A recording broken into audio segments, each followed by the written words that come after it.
মিরপুর 10 আন্দোলনকারীদের লক্ষ্য করে ধেয়ে আসে পুলিশ, ছাত্রলীগ, যুবলীগ। তাদের ছত্রভঙ্গ করতে গুলি ছোড়ে সেনাবাহিনী। এতে পিছু হটে পুলিশ, ছাত্রলীগ। আন্দোলনকারীদের নিরাপত্তায় সেনাবাহিনীর এই ভূমিকায় আবেগালুপ্ত হয়ে পড়েন শিক্ষার্থী ও অভিভাবকরা।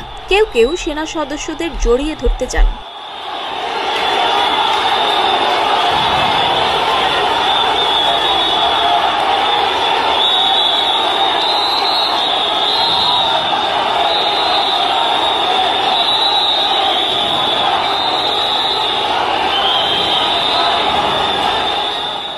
সেনাবাহিনীর কাছে নানা রকম অভিযোগ তুলে ধরেন বিক্ষুব্ধরা।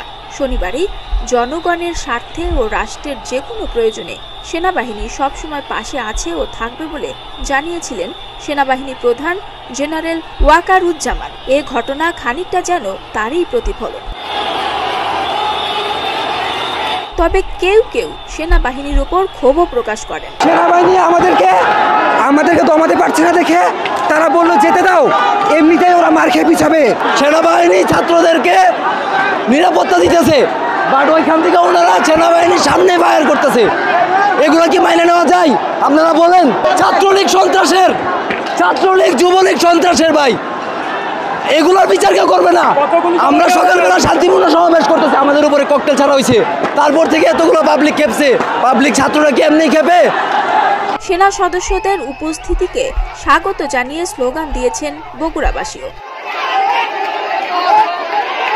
রবিবার শহরের কালীতলা এলাকায় এমপি রাগেবুল আহসান রিপুর গাড়িতে আগুন দেয়া হয়। সেই আগুন নেভাতে সেনা সদস্যরা তৎপরতা শুরু করলে সন্তোষ প্রকাশ করেন আন্দোলনকারীরা। তাদের অনেকেই সেনা সদস্যদের সঙ্গে হাত মিলানোর চেষ্টা করেন। ঢাকা আরিচা মহাসড়কের ডেইরি গেট এলাকায় আন্দোলনকারীদের বিক্ষোভ চলাকালে সেনাবাহিনীর দুটি টহল গাড়ি যাচ্ছিল ঢাকার দিকে।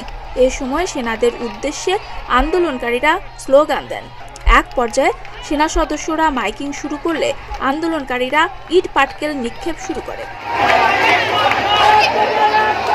রবিবার সন্ধ্যা থেকে অনির্দিষ্টকালের জন্য কারফিউ জারি করেছে সরকার।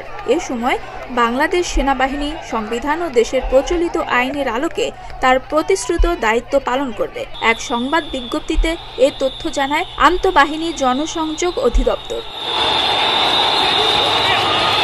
ডেস্ক রিপোর্ট, প্রতিদিনের বাংলাদেশ।